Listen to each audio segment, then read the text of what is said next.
Exemple 1, déterminer le périmètre et l'aire du trapèze ci-contre. Au besoin, arrondir la réponse au dixième près. Donc, si je veux déterminer le périmètre, pour commencer, donc, il faut d'abord trouver la longueur manquante. Il y a un côté ici qui nous manque. Si on ajoute une ligne pointillée, on obtient un triangle rectangle. Donc, ce triangle ici est rectangle. On peut donc utiliser le théorème de Pythagore. Ainsi, le côté qui me manque au carré va être égal à 2 au carré plus 4 au carré. Le 4 qui est ici est la même chose que ce côté-là. C'est la hauteur de la figure. Donc, si on calcule, ça fait x au carré égale à 4 plus 16. Ensuite, ça me donne 20 pour mon valeur de x au carré. Je trouve le côté manquant. Je vais faire la racine de 20, ce qui me donne environ 4,5 cm. Une fois qu'on a le côté manquant, ce côté x, maintenant on peut calculer le périmètre, puisqu'on sait que la base est 7 et la hauteur est 4.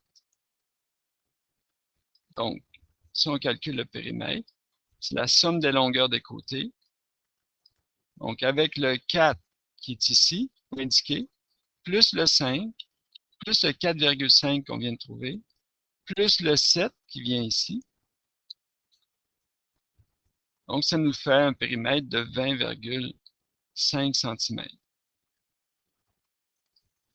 Maintenant, pour l'aire, on va le faire de différentes façons, parce qu'on peut arriver au calcul de différentes façons. Pas toujours juste une façon pour trouver la réponse.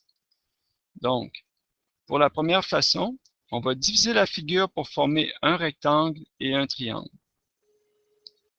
Donc, j'ai encore mon pointillé de tantôt, ce qui me forme un triangle à côté de mon rectangle. Donc, j'ai les mêmes dimensions, le 2 cm, qui est la base du triangle, et le 4 cm. Le 2 cm, il vient d'ici. Si le haut était 5 et que la base au complet est 7, ça veut dire que la section ici, pour le triangle, ce qui me manque entre 5 pour atteindre 7, c'est 2 cm, cette zone-là.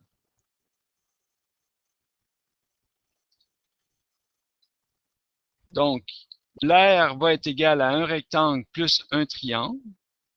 Mon rectangle a une base fois une hauteur et le triangle a une base fois une hauteur qu'on divise par 2. Donc, la valeur de la base est 5, pour le rectangle est 4 pour sa hauteur.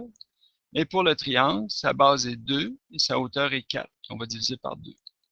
Si on fait le calcul, au total, ça me fait 24 cm². La deuxième façon, on ajoute des lignes pointillées pour former un rectangle et on soustrait l'aire d'un triangle qui se trouve ainsi ajouté à la figure. Voici la figure. Donc, cette fois-ci, pour l'aire, c'est le grand rectangle moins le triangle.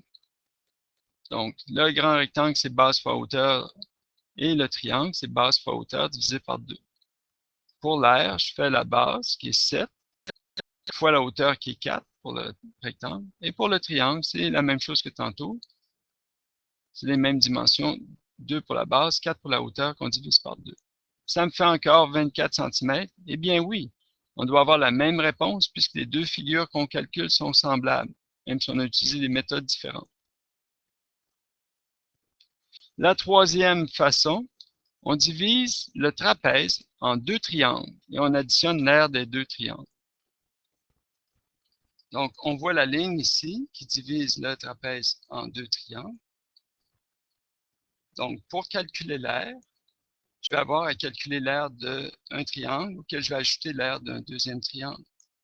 L'aire des triangles, c'est base fois hauteur divisé par 2. Donc, si je rentre les valeurs dans le premier triangle, 5 pour sa base fois sa hauteur qui est 4, divisé par 2. Et pour le deuxième triangle, c'est le grand triangle ici, sa base est 7. La hauteur, c'est cette hauteur-ci, qui est la hauteur de la figure, qui est 4, qu'on divise par 2. Si on fait le calcul, ça nous fait 24 cm².